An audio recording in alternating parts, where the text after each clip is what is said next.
पाकिस्तान की शादीशुदा महिला सीमा अपने 4 बच्चों के साथ भारत आई और अब यहीं रहना चाहती हैं। सीमा को पबजी खेलते खेलते ग्रेटर नोएडा के सचिन से प्यार हुआ और फिर वो नेपाल के रास्ते गैरकानूनी तरीके से भारत में दाखिल हो गई। अब 5 दिनों तक जेल में रहने के बाद सीमा और सचिन को जमानत तो मिल गई, लेकिन शर्तों के साथ। वो ना तो शहर छोड़ सकेंगे और न ही देश।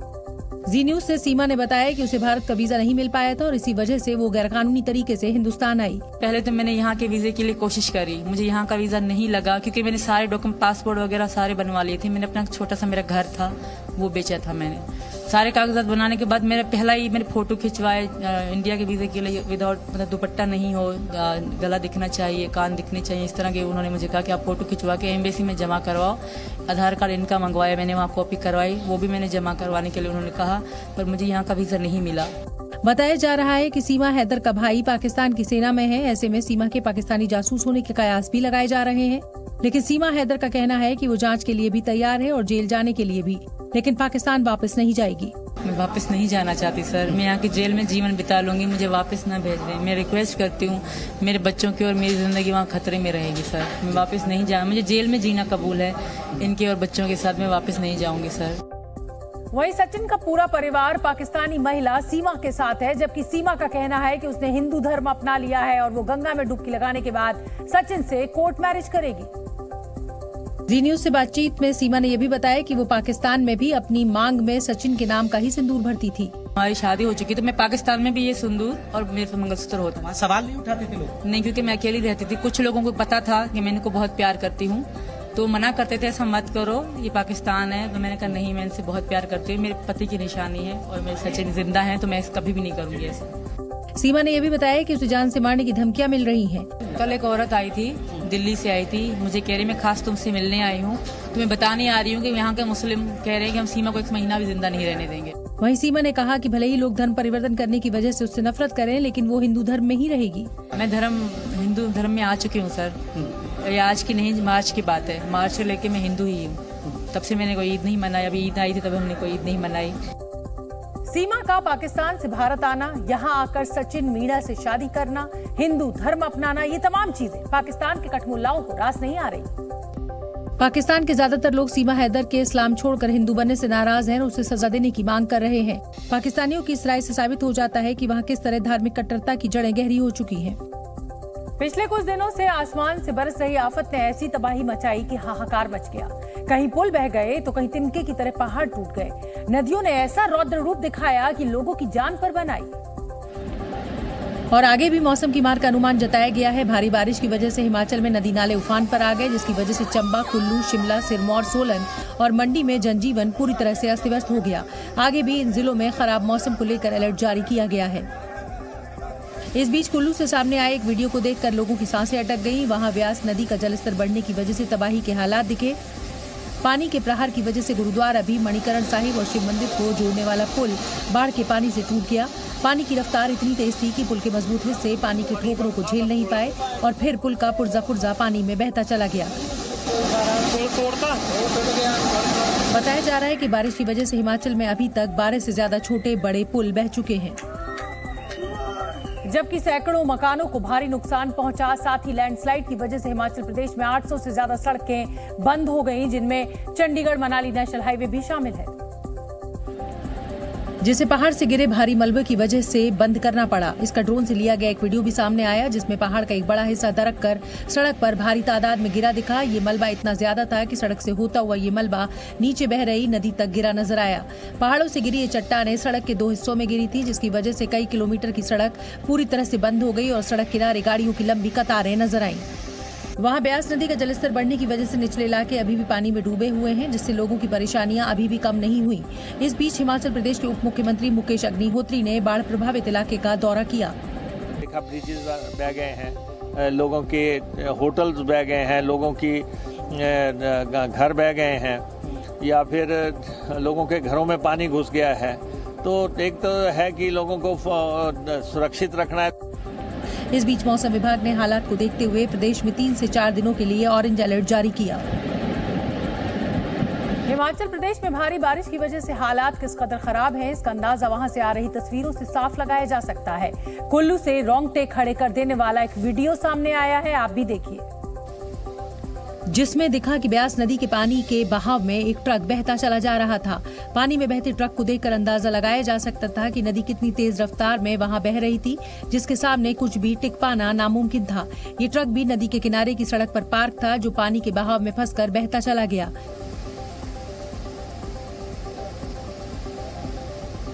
वहीं हिमाचल में सोलन के बद्दी इलाके से भी एक हैरान कर देने वाली तस्वीर सामने आई, जिसमें रिहायशी इलाके में पानी भरने की वजह से वहां बाढ़ जैसे हालात दिखाई दिए।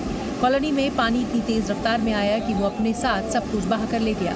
कई गाड़ियां तो पानी में ऐसे बहती दिखी कि मानो वो कोई नाव हो। इस बीच मंडी में प्राचीन पंचवक्त्र मंदिर की ड्रोन से ली गई तस्वीरें भी सामने आई, जिसमें पूरा का पूरा मंदिर ब्यास नदी के पानी में डूबा नजर आया।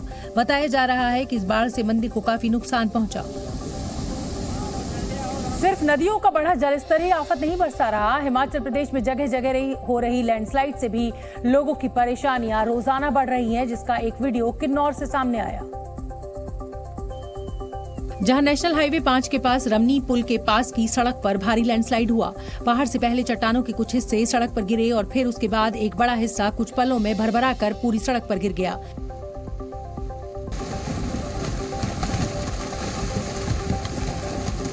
इस बीच हिमाचल प्रदेश के बिलासपुर में भी भारी लैंडस्लाइड हुआ, जिसमें शिमला धर्मशाला नेशनल हाईवे बंद हो गया और गाड़ियों की आवाजाही पूरी तरह से बंद हो गई। सड़क पर काफी दूर तक पहाड़ से गिरा मलबा और पेड़ बिखरे नजर आए। बड़ी बड़ी चट्टानों के गिरने से रास्ते को खोलने में जुटे लोग कड़ी मशक्कत करते नजर आए। उधर कुल्लू में ब्यास नदी के उफनते पानी की चपेट में आने से कई पुल टूट गए, जबकि निचली बस्तियों के कई मकान भी पानी के बहाव में बह गए, जिसके बाद प्रशासन ने उन्हें राहत शिविरों में शिफ्ट किया, लेकिन लोग वहां भी परेशान दिखे। बच्चों को अपने हम घसीट के बाहर से निकाला, भूखन मर रहे हैं, खाने का भी वो हिसाब किताब नहीं, बर्तन भांडा हमारा सारा कुछ बह गया उसी के अंदर। बताया गया पानी की चपेट में आने से वहां झुग्गियां नदी में बह गई। हिमाचल प्रदेश में बिगड़े हालात के बीच मध्य प्रदेश के खंडवा से कुल्लू मनाली घूमने गए कुछ लड़के फंस गए, जिन्होंने बताया कि वहां हालात इस कदर बिगड़ गए थे कि वहां से निकल पाना किसी के लिए भी आसान नहीं था। लेकिन कुछ लोगों की मदद से वो किसी तरह से वहां से निकल पाने में कामयाब हो पाए। इस दौरान उन्होंने वो वीडियो भी शेयर किया जिसमें वो मुसीबत में फंसे नजर आए थे। वीडियो में देखा कि किस तरह से वो लोग पानी की धार के बीच में अपनी जान जोखिम में डालकर वहां से निकले।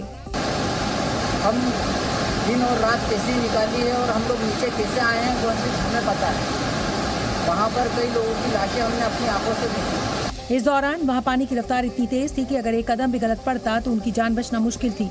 वहीं मध्य प्रदेश के खंडवा के विधायक देवेंद्र वर्मा ने लड़कों को हर संभव मदद देने का भरोसा भी दिया। जो भी हर संभव मदद होगी हमारी सरकार द्वारा और हमारे द्वारा की जाएगी। बताया गया कि लड़के वहां कुल्लू के श्रीखंड महादेव के दर्शन के लिए गए थे और इसी दौरान बारिश में फंस गए। हिमाचल प्रदेश में ऑरेंज अलर्ट के बीच बारिश से बिगड़े हालात का मुख्यमंत्री सुखविंदर सिंह सुक्खू ने जायजा लिया। इस हवाई निरीक्षण के दौरान वो जहां से भी गुजरे वहां हर तरफ पानी से हुई बर्बादी की तस्वीरें ही सामने आई, जिसे देखकर मुख्यमंत्री सुक्खू भी परेशान नजर आए। हर तरफ नदियों का बढ़ा जलस्तर और सड़कों पर पहाड़ों से गिरा मलबा नजर आया। हेलीकॉप्टर से ली गई तस्वीरों में पूरा का पूरा इलाका एक टापू की तरह नजर आया। वहीं नदियों के आसपास की जमीन भी पानी में डूबी दिखी। इस बाढ़ में बहुत कहर बरसाया है। 50 वर्ष के बाद इस प्रकार की बारिश देखने को मिली है। 50 वर्ष पहले सुना था कि बादल फटते हैं, ये होता है, लेकिन इस बारिश ने पूरे हिमाचल प्रदेश के सभी जिलों में तबाही मचाई है। वहीं मौसम विभाग ने 2 से 3 दिनों में बारिश कम होने का अनुमान जताया। अभी भी जैसे मैंने कहा कि बहुत हाई प्रोबेबिलिटीज है लैंडस्लाइड्स की, क्योंकि सॉइल में ऑलरेडी काफ़ी मॉइस्चर्स है और फ्लैश फ्लड और लैंडस्लाइड तो एटलीस्ट मैं कह सकता हूँ कि बहुत ज़्यादा प्रोबेबिलिटी है। इस बीच हिमाचल के व्यासनगर से एक दिल दहला देने वाला वीडियो भी सामने आया, जिसमें जमीन धंसने की वजह से पूरा का पूरा मकान भरभरा कर गिर पड़ा। पहाड़ की ऊंचाई से गिरने के बाद मकान भी पूरी तरह से मलबे में तब्दील हो गया। हिमाचल प्रदेश के साथ साथ पहाड़ी इलाके उत्तराखंड के कई हिस्सों में भी बारिश से भारी तबाही हुई। वहां उत्तरकाशी के गंगोत्री नेशनल हाईवे पर हुए एक हादसे में 4 लोगों की जान चली गई, जिसकी दिल दहला देने वाली तस्वीरें सामने आई। बताया गया कि मध्य प्रदेश के इंदौर में रहने वाले ये लोग गंगोत्री से लौट रहे थे और इसी दौरान अचानक उनकी गाड़ियों के ऊपर पहाड़ से टूटकर चट्टानें गिरी, जिसमें दबने से उनकी मौत हो गई, जबकि 7 लोग घायल हुए, जिसमें 2 की हालत गंभीर बताई जा रही है। 4 लोग मृत पाए गए हैं, जिसमें एक महिला है और टोटल 7 लोग घायल हुए हैं, जिनमें से 2 गंभीर है और 5 साधारण घायल हैं। वहीं हादसे में बचे लोगों ने बताया कि अभी भी उनके कई लोग लापता हैं। बड़ी बुरी हालत में हम लोग यहाँ हैं। हमारे 2 मेंबर अभी भी मिसिंग हैं। हमारी एक नानी नहीं मिल रही है और एक ड्राइवर अभी तक उसका पता नहीं चला। इस हादसे में वहां से गुजर रही 3 गाड़ियां मलबे की चपेट में आने से हादसे का शिकार हुई, जिससे फंसे लोगों को एसडीआरएफ की मदद से निकाला गया। उत्तराखंड से तबाही के एक और सांसें अटका देने वाली तस्वीर सामने आई है। वहां चमोली से करीब 50 किलोमीटर दूर बसे जुम्मा इलाके में बादल फटने से इलाके के लोगों की परेशानी बढ़ गई, क्योंकि बादल फटने के बाद नदी का जलस्तर और बढ़ गया, जिसकी रफ्तार के साथ कई पत्थर वहां मौजूद एक पुल से टकरा गए। पुल का एक बड़ा हिस्सा क्षतिग्रस्त कर दिया। इसके साथ ही वहां 1 साल पहले बनी सड़क भी पानी और मलबे की चपेट में आकर बह गई। बताया गया कि ये पुल बॉर्डर एरिया को जोड़ने वाला एकमात्र जरिया था, जिसके टूटने से संपर्क कट गया।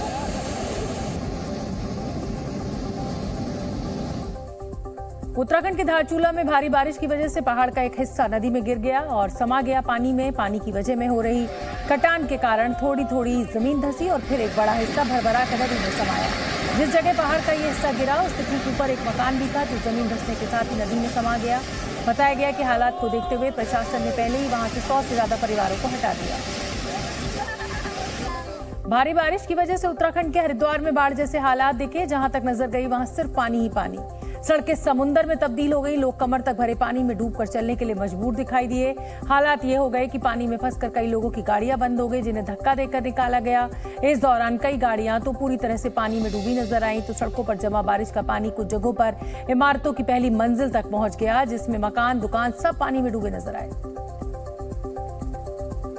उत्तराखंड में मौसम विभाग ने अगले 48 घंटे में भारी बारिश की चेतावनी दी। साथ ही उत्तरकाशी से लेकर कुमायूं मंडल तक ऑरेंज अलर्ट जारी हुआ। देहरादून में बूढ़पुर नया गांव में शिमला बाईपास के पास बारिश की वजह से बाढ़ जैसे हालात पैदा हुए, जिसकी वजह से वहां कई लोग फंसे, जिन्हें निकालने के लिए प्रशासन ने रेस्क्यू ऑपरेशन चलाया और रेस्क्यू की मदद से फंसे लोगों को एक एक करके निकाला। पहाड़ों से लेकर मैदानी इलाकों तक आसमानी आफत कहर बरपा रही है। हिमाचल प्रदेश में लगातार बारिश के बाद नदी नालों में जबरदस्त उफान है। कुल्लू जिले में गुरुद्वारा श्री मणिकरण साहिब और शिव मंदिरों को जोड़ने वाला पुल सैलाब की चपेट में आ गया। हिमाचल प्रदेश में आज भी भारी बारिश का अलर्ट है। उत्तराखंड में खराब मौसम और लैंडस्लाइड की वजह से लोगों को खासी परेशानी उठानी पड़ रही है। उत्तरकाशी में गंगोत्री यमुनोत्री नेशनल हाईवे 2-3 जगहों पर बंद हो गया है, जिसकी वजह से वहां कांवड़ियों समेत करीब 4000 यात्री फंस गए हैं। हरियाणा के अंबाला में भारी बारिश के बीच पुलिस प्रशासन, सेना और एनडीआरएफ की टीम ने मिलकर 730 छात्राओं को रेस्क्यू किया। ये छात्राएं अंबाला के एक गुरुकुल और स्कूल की इमारत में फंसी थीं, जो बढ़ते पानी की वजह से बाहर नहीं निकल पा रही थीं। हरिद्वार में बारिश के बाद मनसा देवी के पहाड़ दरक गए हैं। पहाड़ दरकने से मलबा घरों में जा घुसा, जिसकी वजह से हरिद्वार शहर के प्रभावित इलाके में कई लोग बेघर हो गए। हरियाणा के हथिनीकुंज बैराज से पानी छोड़े जाने के बाद यमुना रौद्र रूप में दिखी। दिल्ली तक पहुंचने से पहले ही यमुना ने असली रूप दिखाना शुरू कर दिया। जिसकी तस्वीर यमुनानगर से आई तो दिल्ली को आने वाले दिनों के संकेत मिल गए। बैराज में जमा पानी छूटा तो डरावनी आवाज के साथ आगे बढ़ता दिखा और कुछ ही दूर आगे बढ़ने पर इससे यमुनानगर में अपना रौद्र रूप दिखा दिया। जब जलस्तर बढ़ते ही पूरी ताकत के साथ बढ़ रही नदी की धारा के सामने किनारे बने पक्के मकान ताश के पत्ते की तरह भरभरा कर गिर गए। यमुना के इस रूप को दिल्ली वालों के लिए ट्रेलर माना गया, क्योंकि खेती करने के लिए यमुना के किनारे बड़ी संख्या में लोग रहते हैं। यही वजह है कि ऐसे लोगों को सुरक्षित जगहों पर पहुंचाने का काम दिल्ली सरकार ने एक दिन पहले ही शुरू कर दिया। असल में 2 दिन पहले हथिनीकुंड बैराज से छोड़ा गया पानी दिल्ली पहुंचता, उससे पहले ही यमुना खतरे के निशान को पार कर गई। और जब हथिनीकुंड बैराज का पानी दिल्ली पहुंचा तो नाले जैसी दिखने वाली यमुना नदी में बदलकर स्वाभाविक गति से भी तेज बहती दिखने लगी। आप देख सकते हैं कल कयास लगाया गया था कि 11 बजे के बाद, यानी कि आज सुबह 11 बजे के बाद जो पानी का लेवल है वो बढ़ेगा। यमुना का जलस्तर बेतहाशा बढ़ा तो एहतियात बरतते हुए उसके ऊपर बने पुराने लोहे के पुल से गाड़ियों के आने जाने पर तो रोक लगा दी गई। साथ ही इस पुल से ट्रेनों के गुजरने पर भी रोक लगा दी गई। इसके साथ ही प्रशासन ने खतरे को देखते हुए यमुना किनारे रहने वालों को वहां से हटाकर सुरक्षित जगह पर भेज दिया। ऐसे लोगों के लिए शिविरों के इंतजाम किए गए हैं। लेकिन दिल्ली के लिए हथिनीकुंड बैराज से छोड़ा गया पानी ही इकलौती मुसीबत नहीं है। बीते कुछ सालों की तरह एक बार फिर मानसून की बौछारें दिल्ली के लिए मुसीबत साबित हुई। और देश की राजधानी के ज्यादातर हिस्सों में बीते 3 दिनों में जल जमाव की जैसी तस्वीर सामने आई, उसने हर किसी को हैरान कर दिया। बीते 3 दिनों से जारी वो मुसीबत अभी भी खत्म नहीं हुई है, जिसकी झलक यमुना बाजार इलाके में दिखी।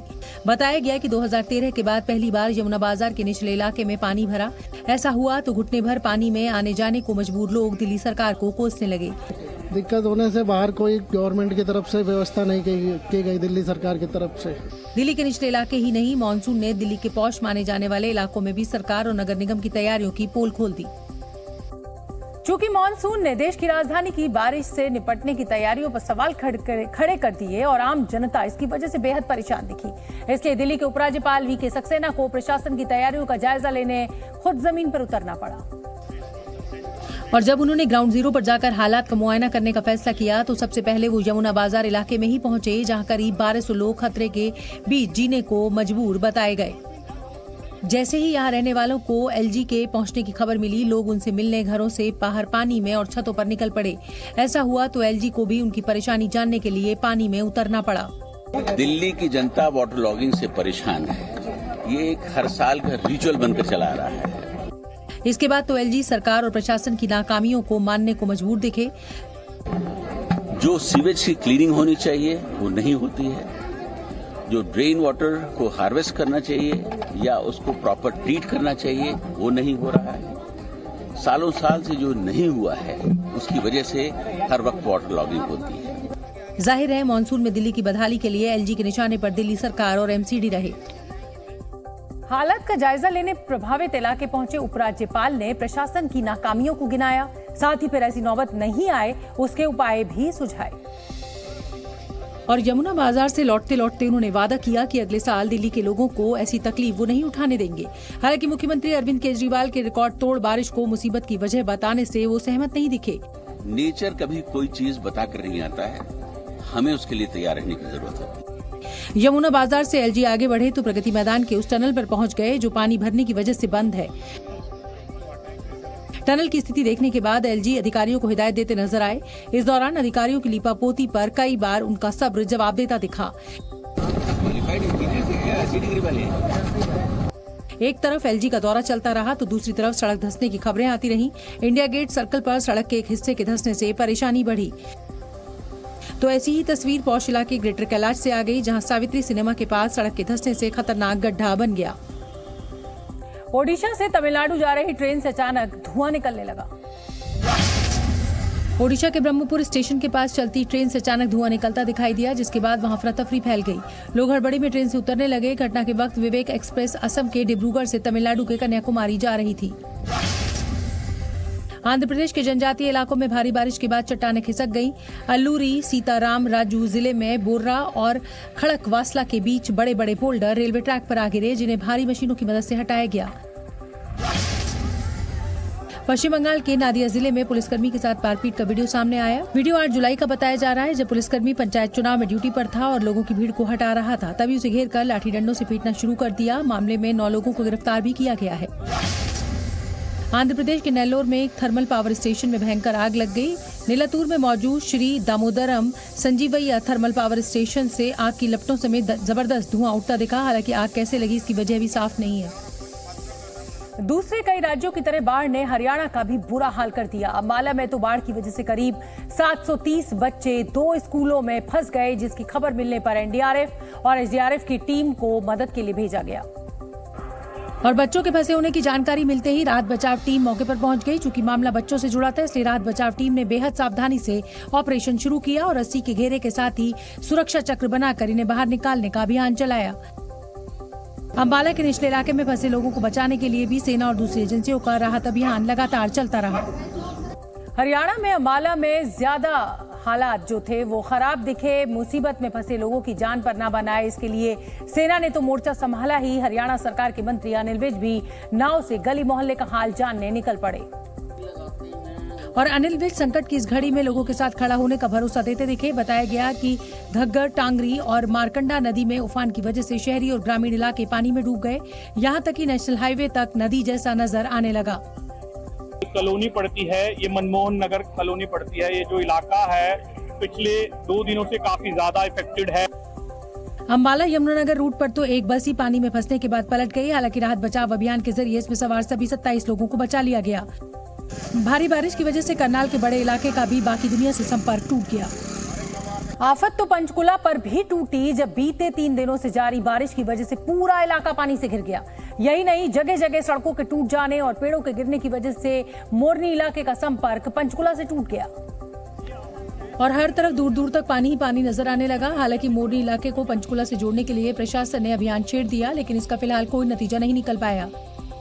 इस बीच आम लोगों की परेशानी को बयां करने वाला यहां का एक वीडियो भी वायरल हो गया, जिसमें शादी करने के लिए निकला दूल्हा जलभराव की वजह से पैदल ही जाने को मजबूर दिखा। चूंकि इलाके में लगातार बारिश जारी है, इसलिए भीगने से बचने के लिए दूल्हा छाते लेकर बारात का इंतजार करता दिखा। भारी बारिश और बाढ़ ने पंजाब को भी बेहाल कर दिया। पंजाब के कई इलाके बाढ़ की चपेट में आ गए, जिससे लोगों को काफी मुश्किलों का सामना करना पड़ा। परेशानी की ऐसी ही तस्वीर पटियाला से आई, जहां पानी ने बड़े हिस्से को अपनी चपेट में ले लिया। कई इलाके तो पहली मंजिल तक डूबे बताए गए। हालात बिगड़े तो राहत बचाव के लिए सेना को उतारा गया। बहुत अच्छे से आर्मी ने बहुत ज्यादा अच्छे से काम किया। उन्होंने हर घर में आवाज दे के पूछा। जोखिम के बावजूद सड़कों पर इक्के दुक्के वाहन चलते दिखे और कुछ लोग जरूरी काम से घर के बाहर निकले तो उनकी मदद के लिए सेना और प्रशासन मुस्तैद दिखे। लेकिन भारी बारिश से लबालब नदियां मुश्किल कम होने देने का नाम ही नहीं ले रही। सतलुज नदी में बाढ़ आने की वजह से फिरोजपुर के निचले इलाके के गांव का तो बुरा हाल है। बताया गया कि सतलुज का पानी फातेवाल गांव के खेतों और घरों में घुस गया, जिसकी वजह हरिके हेड से छोड़ा गया पानी है।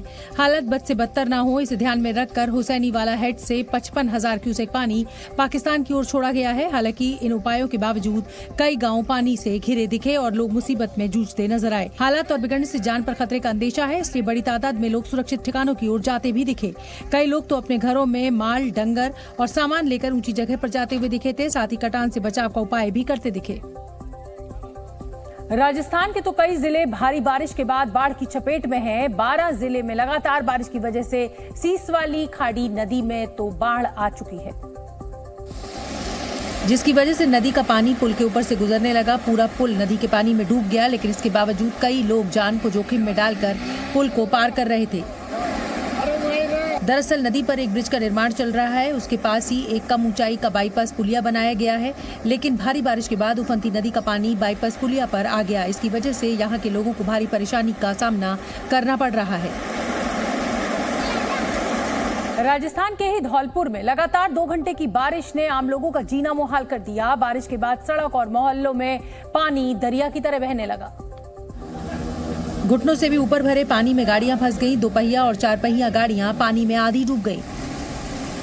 निचले इलाकों में पानी घरों के अंदर कमरों तक घुस गया। घरों के अंदर पानी में सामान डूब गया।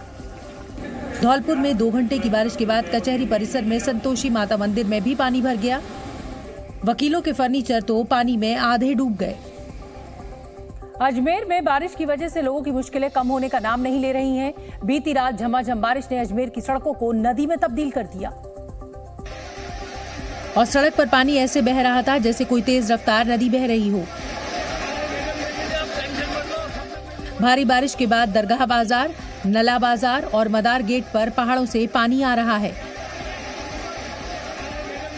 वहीं अजमेर में महर्षि दयानंद सरस्वती विश्वविद्यालय के परीक्षा विभाग के कमरों में भी पानी भर गया। इन कमरों में रखी छात्रों की एग्जाम की कॉपियां जो जांची जानी थी पानी में भीग गईं।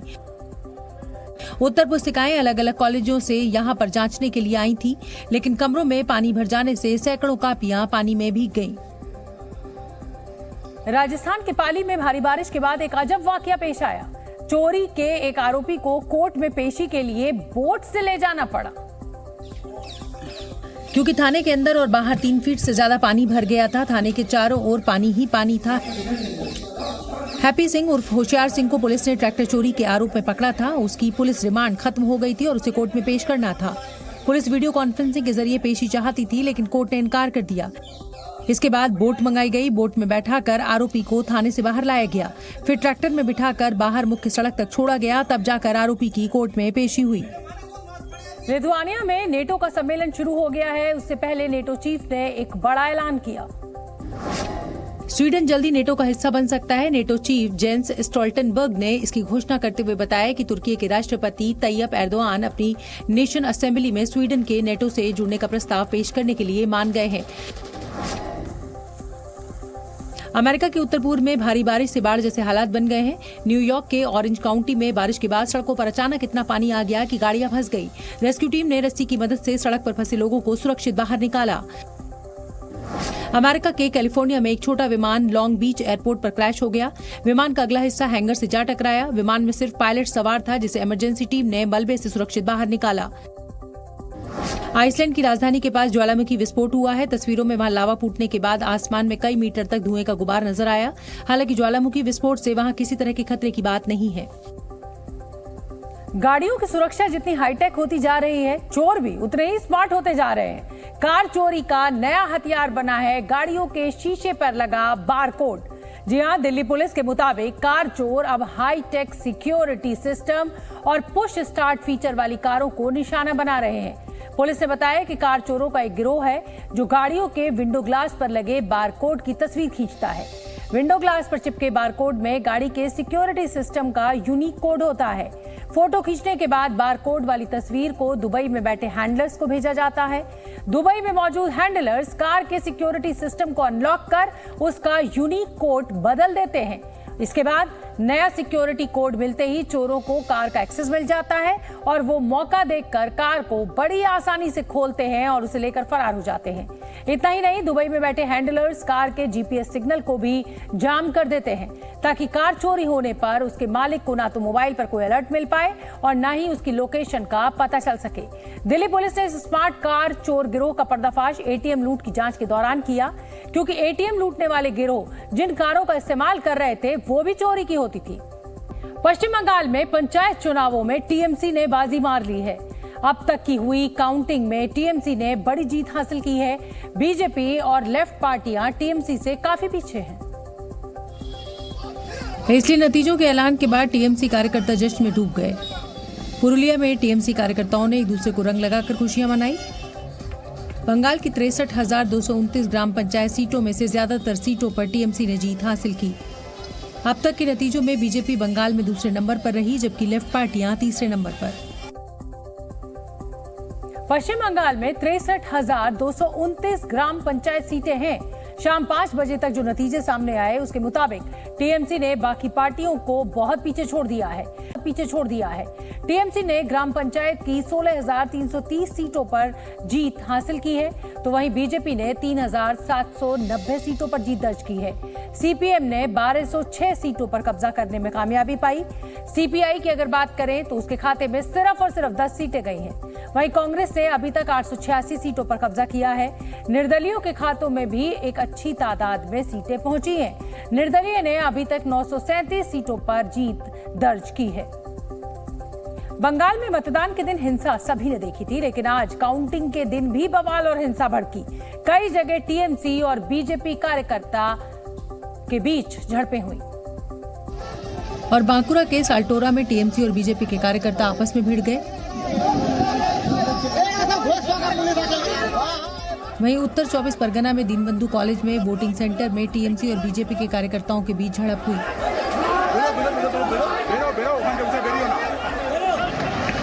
पूर्वी मिदनापुर में पुलिस को लाठीचार्ज तक करना पड़ा। बैलेट किधर है? मालदा में एक वोटिंग सेंटर पर बैलेट पेपर लूटने की कोशिश हुई तो पुलिस ने लाठीचार्ज किया। वहीं कूच बिहार में बैलेट पेपर पर इंक और पानी छिड़क कर वोट खराब करने की कोशिश की गई।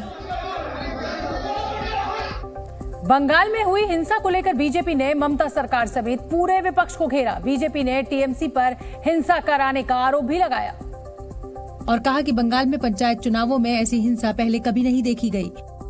थैंक्स टू टीएमसी जिस प्रकार की हिंसा हो रही है वो अपने आप में अप्रत्याशित है। इससे पहले कभी इस प्रकार की हिंसा न हमने कभी देखा था न किसी चुनाव में सुना था। बीजेपी ने विपक्ष पर सवाल भी खड़े किए। कहाँ है लालू प्रसाद यादव, कहाँ है नीतीश जी, कहाँ है वो मोहब्बत की दुकान खोलने वाले राहुल गांधी।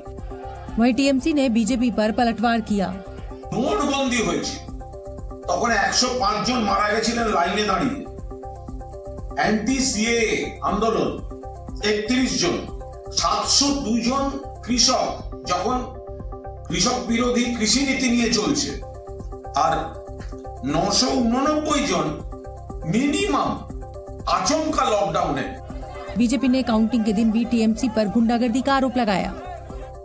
देश में यूनिफॉर्म सिविल कोड को लेकर घमासान जारी है। जमीयत उलेमाए हिंद ने 14 जुलाई को यौम दुआ के तौर पर मनाने का ऐलान किया है, जिसमें जुम्मे की नमाज के बाद यूनिफॉर्म सिविल कोड के खिलाफ दुआ की जाएगी। जमीयत ने अपील की कि यूनिफॉर्म सिविल कोड का विरोध सार्वजनिक प्रदर्शनों के जरिए न किया जाए, लेकिन केंद्र और राज्य स्तर पर कार्यक्रम आयोजित किए जाएं, जिसमें समाज के अलग अलग तबकों और शक्तिशाली हस्तियों को आमंत्रित किया जाए। सोमवार को जमीयत उलेमाए हिंद की वर्किंग कमेटी की बैठक हुई, जिसमें यूसीसी पर विशेषज्ञ वकीलों की सलाह ली गई। उनके द्वारा तैयार किए गए जवाबों को कुछ बदलावों के साथ मंजूरी दी गई। इस जवाब को लॉ कमीशन को भेज दिया गया है। जमीयत की वर्किंग कमेटी में निर्णय लिया गया कि सभी मुख्यमंत्रियों और राजनीतिक दलों के अध्यक्षों से मुलाकात करेंगे। जमीयत राष्ट्रपति से मिलने का भी वक्त मांगेगी। जमीयत उलमा ए हिंद के अध्यक्ष मौलाना महमूद असद मदनी ने कहा कि मुस्लिम पर्सनल लॉ बोर्ड किसी भी प्रथा और परंपरा पर नहीं, बल्कि कुरान और प्रामाणिक हदीसों पर बात करेगा। अगर इसे खत्म किया गया तो मुस्लिम महिलाओं को दिए गए कई अधिकार खत्म हो जाएंगे।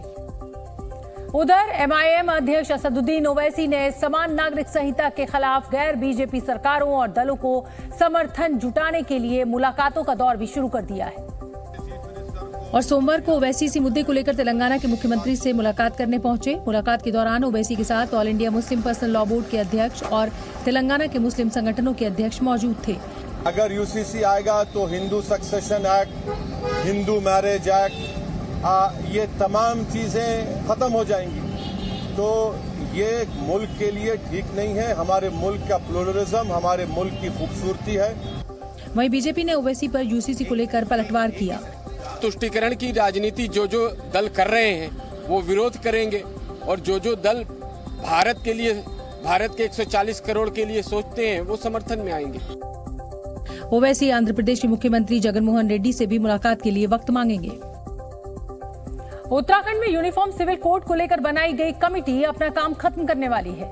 कमेटी इसी हफ्ते 15 जुलाई तक ड्राफ्ट रिपोर्ट उत्तराखंड सरकार को सौंप सकती है और रिपोर्ट सौंपने की संभावित तारीख का ऐलान खुद उत्तराखंड के मंत्री गणेश जोशी ने किया। अपने चुनावी वादे में बीजेपी ने उत्तराखंड में यूनिफॉर्म सिविल कोड लाने की बात कही थी। 2.5 लाख से अधिक लोगों से उनके विचार जाने, उसका ड्राफ्ट बनकर लगभग तैयार हो गया है। उस माननीय मुख्यमंत्री जी के पास आएगा तो विधि की राय लेकर, जैसा मुख्यमंत्री जी का बयान हम देख रहे थे, हम उसे लागू करेंगे। वहीं कांग्रेस यूसीसी के मुद्दे पर बीजेपी पर निशाना साध रही है। दिग्विजय सिंह ने कहा कि केंद्र सरकार को ही नहीं पता कि यूसीसी क्या है। ये देश गांधीवादी विचारधारा से चलेगा। ये देश गांधीवादी विचारधारा, नेहरूवादी विचारधारा चलेगा, संघ की विचारधारा से नहीं चलेगा, गोडसे की विचारधारा से नहीं चलेगा, गांधी की विचारधारा से चलेगा। प्रधानमंत्री मोदी पहले ही यूसीसी को लागू करने के पक्ष में अपना बयान दे चुके हैं। अगर आप भी फूड डिलीवरी ऐप से खाना मंगवाते हैं तो इस खबर को जरा गौर से देखिएगा। फूड डिलीवरी ऐप से खाना मंगवाने वाले लोगों का आरोप है कि डिस्काउंट के बाद भी उन्हें खाने के लिए ज्यादा कीमत चुकानी पड़ रही है, क्योंकि ऐप के जरिए डिलीवरी देने वाले तमाम रेस्टोरेंट्स ने 2 रेट वाले मेन्यू बना रखे हैं। एक जो उनके रेस्टोरेंट में जाकर खाने वाले ग्राहकों को दिया जाता है, और दूसरा मेन्यू वो है जो फूड डिलीवरी ऐप पर अपलोड किया जाता है। जानकारी के मुताबिक फूड डिलीवरी ऐप के जरिए खाना मंगवाने वाले ग्राहकों को 1.5 गुना ज्यादा कीमत चुकानी पड़ रही है। रेस्टोरेंट की दलील है कि फूड ऐप पर रजिस्टर करवाने के लिए उनको कमीशन देना पड़ता है। जानकारी के मुताबिक फूड डिलीवरी ऐप रेस्टोरेंट से 20 से 30% तक कमीशन लेते हैं। साथ ही फूड डिलीवरी ऐप रेस्टोरेंट पर ग्राहकों को डिस्काउंट देने का भी दबाव डालते हैं। रेस्टोरेंट्स का कहना है कि कमीशन की रकम और डिस्काउंट की भरपाई के लिए फूड ऐप्स पर खाने के रेट बढ़ाना उनकी मजबूरी है। भारत में एक्टिव ज्यादातर फूड डिलीवरी ऐप घाटे में चल रहे हैं और इस घाटे की भरपाई वो कमीशन बढ़ाकर करना चाहते हैं। भारी बारिश की वजह से हरियाणा के अंबाला में एक बस हादसे का शिकार हो गई। अंबाला यमुनानगर रूट पर यात्रियों से भरी बस पलट गई। जानकारी मिलते ही पुलिस ने रेस्क्यू ऑपरेशन चलाया। तेज बहाव के बीच बस में फंसे यात्रियों को सुरक्षित निकाला गया। यमुना का जलस्तर बढ़ने से दिल्ली के यमुना खादर इलाके में पानी घुस आया है, जिसके बाद वहां कई घर डूब गए। लोगों को मजबूरन घर छोड़ने पड़ रहे हैं। वहीं हथिनीकुंड बैराज से रिकॉर्ड तोड़ 3,45,000 क्यूसेक पानी डायवर्ट कर दिया गया है। बढ़ती कीमतों की वजह से सीमा पार से टमाटर की तस्करी शुरू हो गई है। नेपाल से बिहार के रक्सौल के रास्ते टमाटर भारत लाया जा रहा है, उसके बाद ट्रकों में भरकर देश के दूसरे हिस्सों में भेजा जा रहा है। नेपाल में टमाटर की कीमत 25 रुपए प्रति किलो है, जबकि भारत में ये 200 रुपए प्रति किलो बिक रहा है। दक्षिणी कश्मीर में टेरर फंडिंग को लेकर 5 जगहों पर एनआईए ने छापेमारी की। इससे पहले मई के महीने में भी बडगाम, शोपियां, पुलवामा, श्रीनगर और अनंतनाग जिले में 13 जगहों पर एनआईए ने रेड की थी। इंडियन स्पेस रिसर्च ऑर्गेनाइजेशन अपने मिशन चंद्रयान के लिए पूरी तरह से तैयार है। 14 जुलाई को आंध्र प्रदेश के श्रीहरिकोटा से चंद्रयान 3 को लॉन्च किया जाएगा। दुनिया भर के वैज्ञानिक मिशन चंद्रयान पर नजर गड़ाए होंगे। तो वहीं पाकिस्तान में भारत का मिशन चंद्रयान अभी से सुर्खियां बटोर रहा है। पाकिस्तान की आवाम हिंदुस्तान के मेगा मिशन और इसरो की तारीफ करते नहीं थक रही। पाकिस्तान के पढ़े लिखे लोग न सिर्फ भारत की तारीफ कर रहे हैं, बल्कि अपने ही मुल्क के उन लोगों की भी क्लास लगा रहे हैं जो इसरो के पिछले मिशन के फेल होने पर हिंदुस्तान का मजाक उड़ा रहे थे। पाकिस्तान के लोगों का ये भी कहना है कि उनकी अपनी स्पेस एजेंसी स्पार्को किसी काम की नहीं। भारत के मिशन चंद्रयान को लेकर पाकिस्तान की पढ़ी लिखी आवाम में बहुत ज्यादा दिलचस्पी है, तो वहीं पाकिस्तान की आवाम अपनी सरकार से बेहद मायूस है। पाकिस्तान के लोगों का मानना है कि उनकी सरकारों ने शिक्षा व्यवस्था का बेड़ा गर्क किया हुआ है, जिसकी वजह से वो आज तक कोई स्पेस मिशन खुद के बूते लॉन्च नहीं कर सके। वहीं पाकिस्तान के लोग भारतीय स्पेस एजेंसी इसरो के फ्यूचर मिशंस के बारे में जानकर हैरान हैं। पाकिस्तान के कुछ लोगों का तो यहाँ तक मानना है कि जिस तरह भारत ने पहली नाकामी को बुलाते हुए दूसरी बार चांद पर जाने का इरादा किया है, वो जरूर कामयाब होगा। बिहार विधानसभा के मानसून सत्र के दूसरे दिन सदन में जबरदस्त हंगामा हुआ। बीजेपी ने घोटाले की चार्जशीट में उप मुख्यमंत्री तेजस्वी यादव के नाम होने को मुद्दा बनाया और इस्तीफे की मांग करते हुए विरोधी दल के कई सदस्य वेल में पहुंच गए। इसके बाद सदन की कार्यवाही कुछ देर के लिए स्थगित कर दी गई, तो बीजेपी के नेता सदन के बाहर विरोध करने लगे।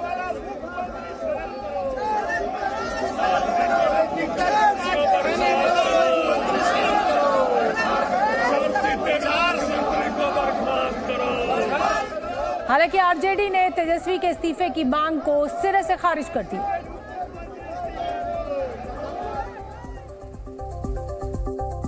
जब जब चुनाव आता है तो तेजस्वी प्रसाद यादव को चार्जशीटेड बनाया जाता है, इसलिए केस में कोई दम नहीं है और दम नहीं रहने के कारण ही इस्तीफा का कहां सवाल है।